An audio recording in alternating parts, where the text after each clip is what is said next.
Hey guys, what's going on? It's a steaming pile of ship here, and in today's video we're finally delving into aircraft carriers. I don't know how many aircraft carrier videos I will eventually be showing because I'm not very good at them yet. But today I have probably the first aircraft carrier match in which I've really had, I guess had to carry my team. We've spawned on the northern side of the fault line map. And let me move that mouse out of the way. Unfortunately, since this is a replay file, you're not going to be able to see nearly as well what I'm doing. But right now, I am using the mini-map to be able to click around and send the torpedo bombers, which I launched first, towards C in order to maybe get an early snipe on a destroyer out there. And I like using the mini-map to go and put... I like using that mini-map to be able to send planes without having to scroll all the way throughout the map. And I don't know, to me it seems a little easier, but yeah. Anyways, we are against another Saipan as well as, let's see here, as well as an Independence, so we do have quite a bit of AA. I'm assuming that Independence probably wants to use his fighters, and it looks like the Saipan is the same loadout I'm using, which has the torpedoes. So it's 2 fighter squadrons and 2 torpedoes. And immediately you'll see that we have spotted a destroyer and we've spotted an Omaha. And I'm going to go for the Omaha with a little cross drop. Unfortunately, because this is a replay, I was trying to get into it a little bit earlier. You're not actually seeing where I'm clicking, which is kind of annoying. So I'm going to have to try and explain the more important, or what I'm doing basically. Currently I'm keeping, or I had my fighters over there trying to shoot down the Omaha's little scout fighter so that they wouldn't scatter my torpedo bombers, because a Saipan only can drop 3 torpedoes per squadron, so having an accurate drop is important.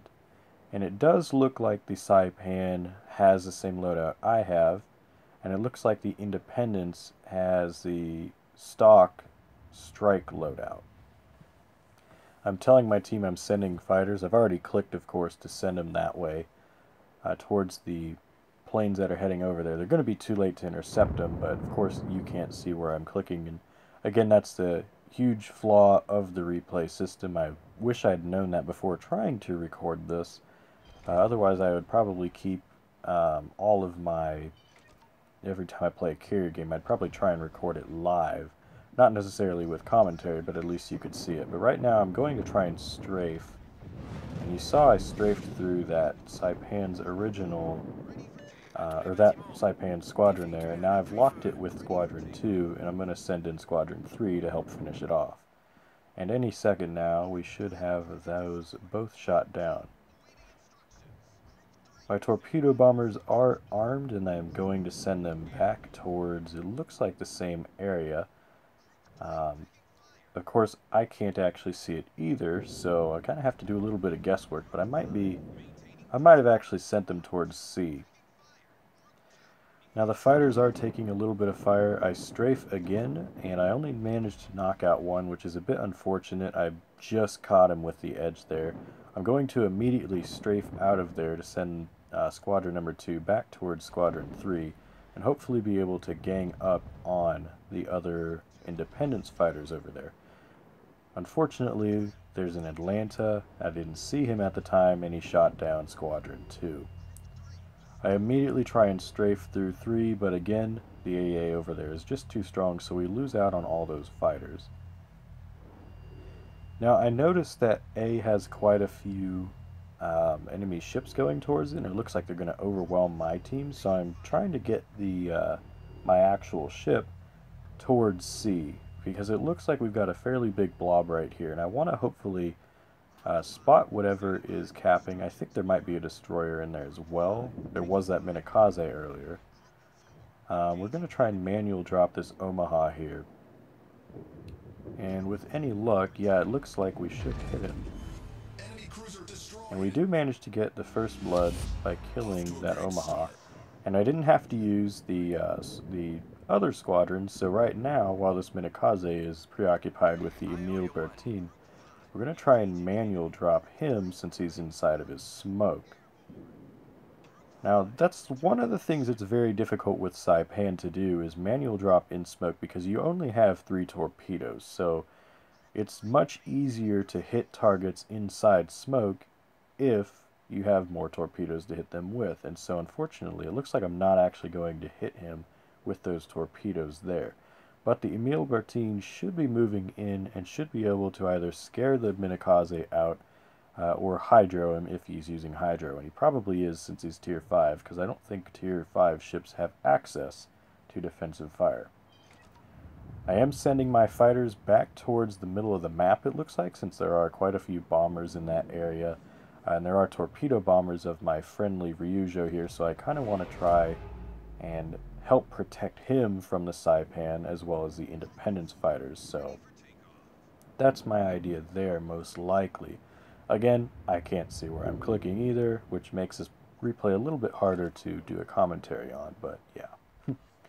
Now we are down ship-wise. It looks like they've killed a few ships off towards A. The enemy is pushing around it, and it looks like, for the most part, my team is trying to kind of fall back from there before they're completely overrun. Whoops, something decided it wanted to try and pop up on my screen. The Emil Bertin looks like he got dropped by the Independence, and so he might be flooding. I can't see right now. I was shooting down the torpedo bombers, and now I'm going to send them over here to hopefully help with these fighters. But I don't know if that Emil Bertin will live. I hope I'm pronouncing that too correctly as well, because I am very much... well, I'm not fluent at all in French, and since it's a French ship, obviously you can kind of... yeah, you can guess my pronunciation isn't the best. Now I'm locking the Saipan's fighters here because I want to shoot them down and give my friendly Ryujo time to bomb this Independence without being scattered. And it looks like he's managed to do it. And we'll go ahead and try and take out the Independence's fighters now, because even though he's dead, it looks like he still gave the order to shoot down the dive bombers. So I want to go ahead and try and take him out. I also have torpedo bombers that were going in that direction, so now I'm going to send them over towards the enemy Saipan, and we'll see if we can't kill him while we're at it. He's kind of in a weird spot. I don't think I've really seen a carrier in that area before, but for realistically, he's a little too close. Something popping up again. He's a little too close to the front, I would say, because if you look over... B is uncontested. There's no one really screening him. We're going to try and drop on him here. Although his AA is good enough that we do lose a plane, and I managed to drop in front of him too far, so hopefully with Squadron 4 here, we might be able to land a hit or two on him.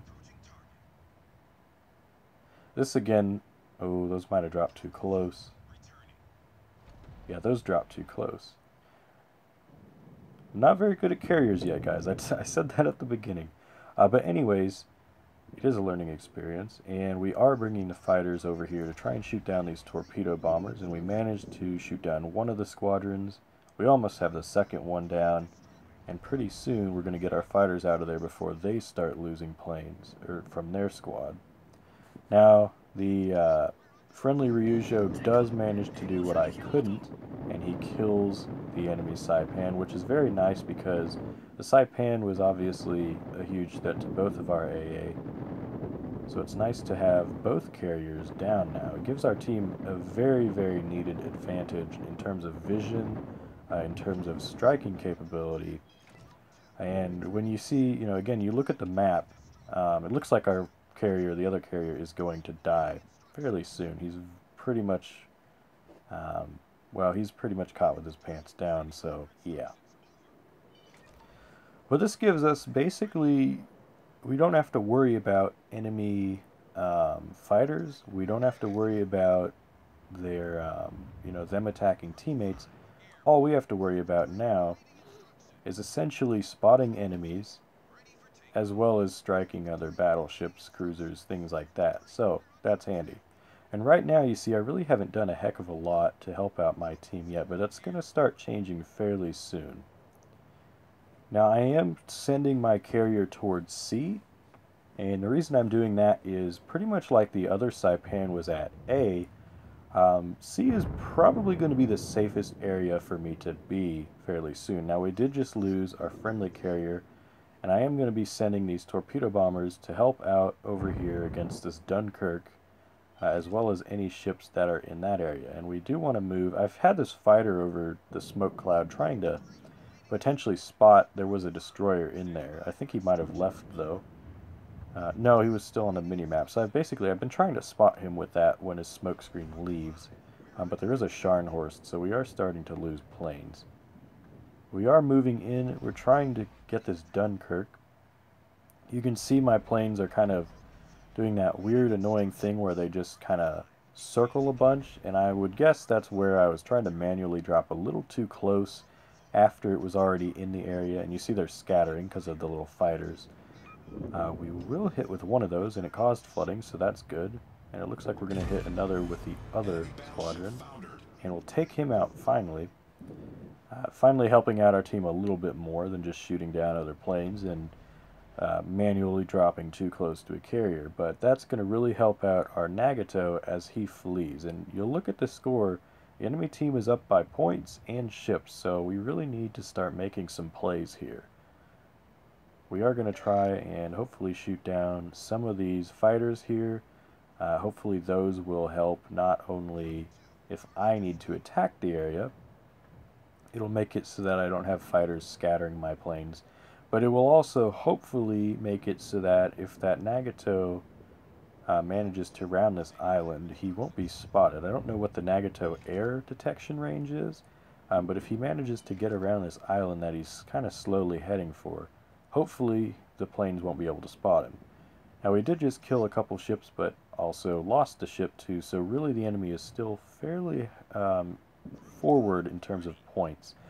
We do have our torpedo bombers ready, so we're going to lift those off, and my next priority is most likely going to be this Farragut here that's chasing the Nagato, because the Farragut is on full health, and while the Nagato is a powerful battleship, it really is not in a good position to be fighting this Farragut.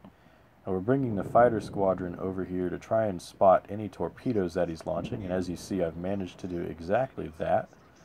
And it looks like there was a fighter, a float plane fighter over there. But basically, I'm trying to keep this Farragut spotted and make sure any torpedoes he fires are spotted as soon as I possibly can. That way the Nagato has ample time to try and dodge. And right there you see spotted more torpedoes as my own torpedo bombers are coming in here. It looks like the Nagato will take one of those torpedoes, but hopefully he'll be able to dodge this other group because I spotted them. And we are going to try and drop on this Farragut here. The issue here now is that he is kind of in a bad spot. He's also smoked up, and that's going to make it again so we pretty much have to manually drop unless he decides to come out of his smoke again. We are going to try and attack him right now and at least force him out of there. And we do manage to, with kind of a fairly blind manual drop, we do force him into an area where we do end up taking him out. Unfortunately, I don't think this Nagato is going to be able to get into the Farragut's smoke cloud before he's killed by the Congo up there. Well, it won't even be the Congo, it'll be these torpedoes most likely. And unfortunately, we just lost a fairly powerful battleship who probably could have done a lot more if he'd have been allowed to retreat and heal. We also have a New Mexico having an adventure down below pretty much everywhere on the map, although to be fair, I haven't really seen the New Mexico. He might be on 2 hit points, you know, just trying to stay alive. I don't know. But we are trying to spot the last remaining destroyer at this point, and I figured he would probably be towards C. And right now I have to worry about a Scharnhorst because I am in C. I'm starting to reverse the carrier because the Scharnhorst at any second could pop around the corner and shoot me, so I want to keep the island in between me as much as possible.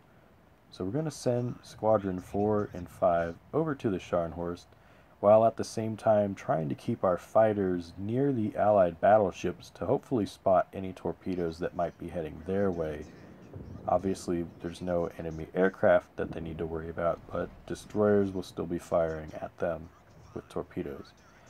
And it looks like we should be killing this Scharnhorst here, which gives me a very much needed sense of peace of mind that was of course just removed by spotting the Fujin next to me. And I'm reversing towards it. So this is not a very good spot to be in, especially since Group 4 already dropped its torps. And now I'm going to have to try and kill this Fujin with Group number 5. I have slammed the ship in full forward, full throttle forward, full steam ahead, Captain. And it looks like we might be able to dodge all of these, and I'm going to have to try and manually drop on this Fujin. And he's going to dodge, I think. And he did dodge, but Group 4 is airborne now. So as long as we can kill him with Group 4, as long as we hit him with one torpedo, he should die. And one thing that the Saipan has trouble with is destroyers when they get close, because the Saipan only having 3 torpedoes per squadron, it really becomes an issue on trying to manually drop them as we try and do this with Group 4. We're trying to basically frame him against the side of the island here and force him to turn. And it looks like nope, we did hit him. And that's the Kraken Unleashed. But the issue that you have with the Saipan is you not only have no secondaries, but you also have really low ability to hit the destroyers with just those 3 torpedoes. And of course, in the chat, classic anti-carrier Salt. Yeah. I really don't understand why he's getting so mad, because that was a fairly hard shot to hit with this, and I still managed to do so. Now the Saipan does have one thing going for it against other ships, as many carriers in the high tier do, is it's fairly fast, because it's built off of the Baltimore hull, so it's fairly quick. Now this Congo is getting to the island. We're going to have to manual drop on him here in order to hit, but I think I've dropped a little too close again. And we did manage to drop too close, but Group 4 is airborne, so we'll be sending him over there. I am keeping the fighters over the Bayern, that way well, basically, so I have an eye on him in case the Bayern on my team gets killed and then the New Mexico may not have eyes on.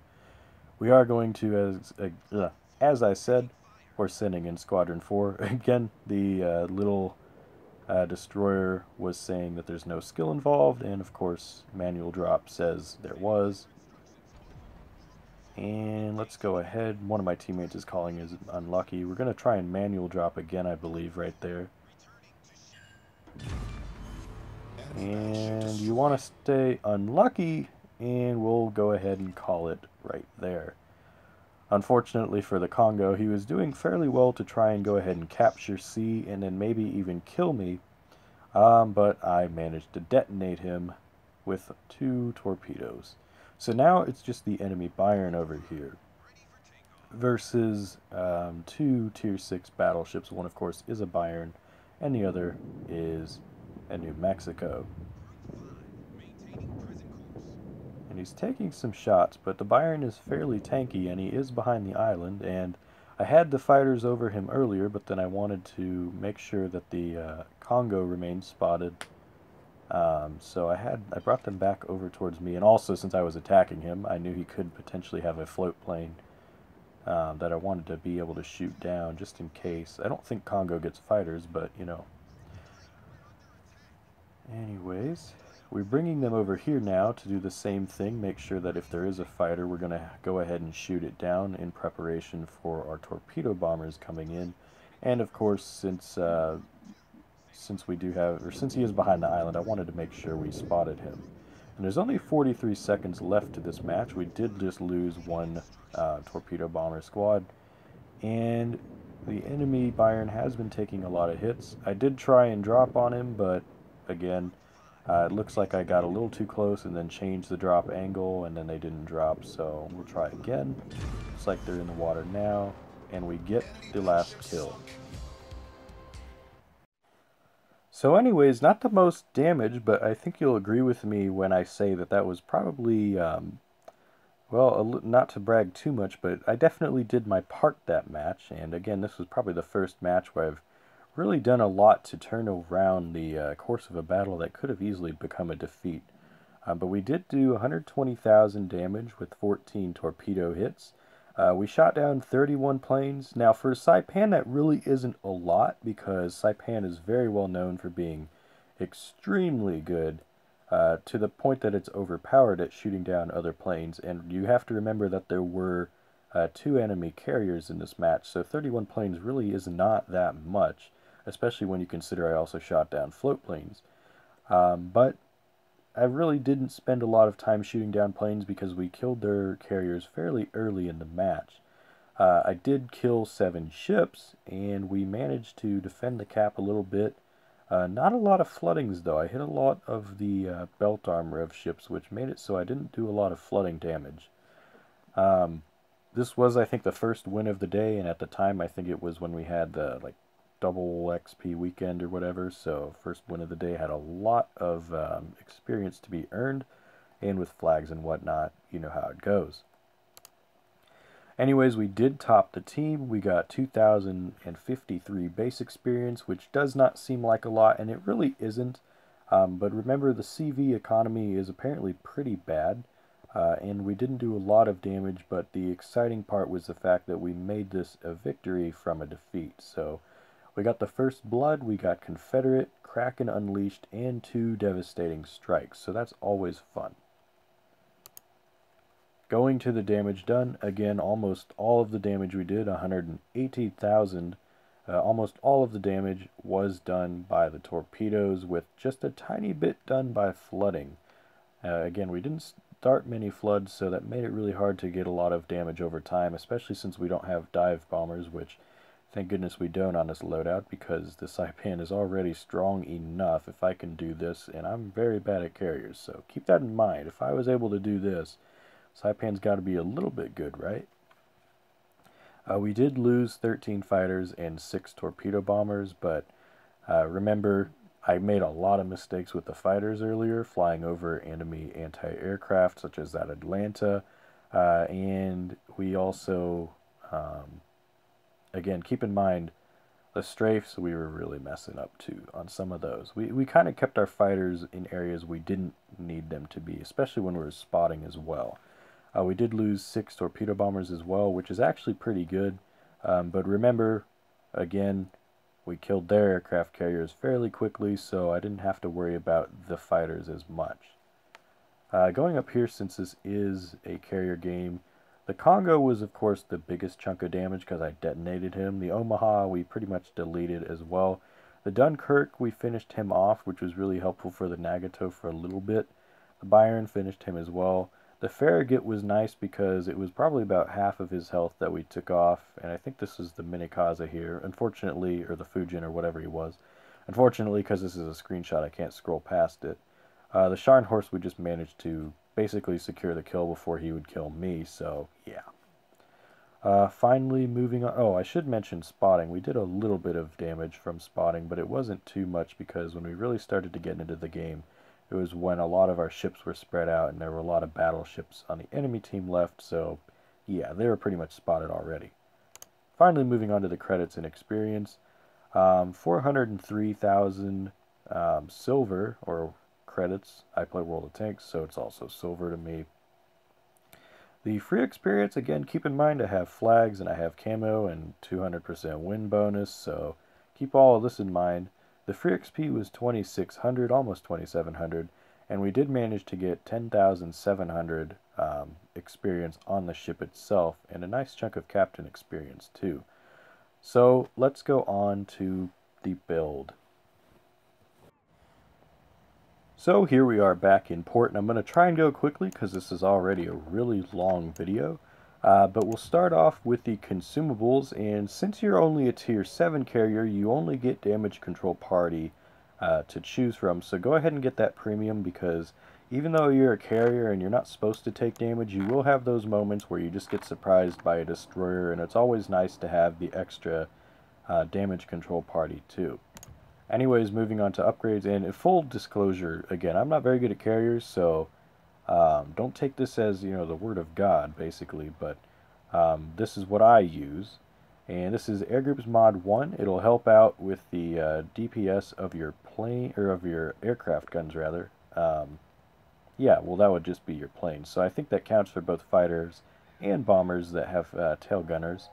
Not 100% sure. Air Groups Mod 2, this is going to make your fighters even more overpowered than they already are on the Saipan, which is quite frankly quite annoying to face against Saipans. Damage Control System Mod 1 here, you really don't lose your engine or your steering unless you take torpedo hits, and so you're already going to be repairing.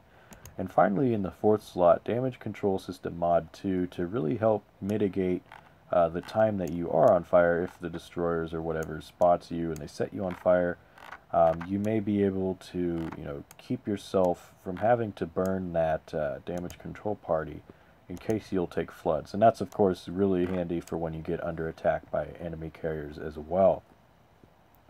I do want to mention that something I forgot in the game is when you, I think I forgot, but when you have the strafing on a Saipan, the nice thing when you're playing it, and the really frustrating thing playing against it, is if you strafe out of a fighter lock with a Saipan, you don't actually lose planes, whereas every other carrier in the game does. That makes it very, very powerful in terms of, you basically, not only do you have better fighters, but they don't disappear. You don't lose them when you strafe out of a fighter lock. So makes them extremely powerful to the point that I would call them overpowered. Anyways, let's go to the captain. Now, this is my Lexington captain, so yeah. And also, I'm really new to carriers again, so these aren't going to be the best recommendations necessarily. But in the first slot, I've got the aircraft servicing expert. It gives you a little bit more hit points to your planes and also makes it quicker to get the torpedoes reloaded, get the dive bombers if you want dive bombers reloaded. In the second slot, I have High Alert, and this is good again for your damage control party. You may also choose this here, Expert Rear Gunner, although since this is a Saipan, I chose to have this instead because, yeah. Well, for my grinding up to the Lexington has mostly been air superiority anyways, just because the U.S. don't really have very good support, very good loadouts, I should say, so I didn't really like that, but this would be a good choice too if you like strike carriers. After that, I would go ahead with emergency takeoff. That's going to be very handy for basically making it so you can actually launch and recover planes when your carrier is on fire. Now, you have a penalty. It's very similar to Last Stand, but it's very handy in the long run. After that, you're going to want air supremacy, and this is something I would probably recommend on every carrier because there's no reason you shouldn't have an extra fighter and dive bomber per squadron. And then finally, I've got torpedo armament expertise to help reload the torpedoes a little bit quicker. And this was when I was using Independence, actually, and I had the balanced loadout. And it'll be handy again on the Essex, but I'm not quite there yet.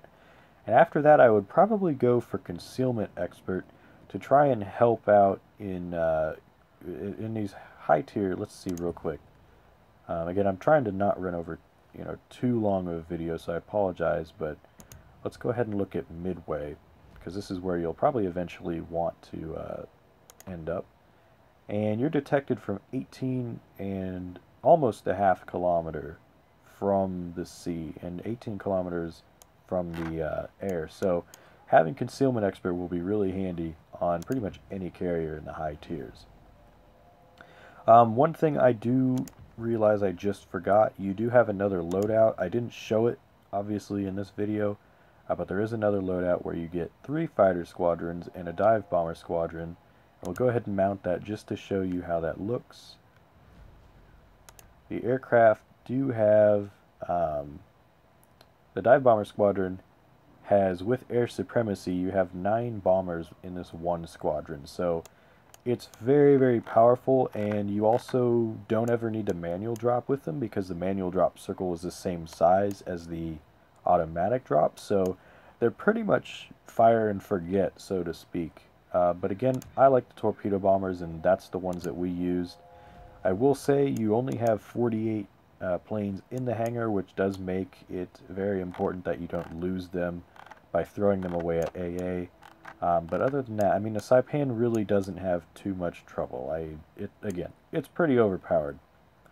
Um, one last thing before I call it quits here, guys, and this is kind of important if you enjoy seeing my videos every week or so.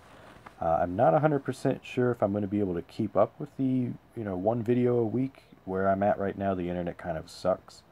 And so when summer ends, I should be back to making hopefully one a week. But right now, I don't know if I'll be able to continue that through the full summer. So keep that in mind if videos start coming fewer and farther in between.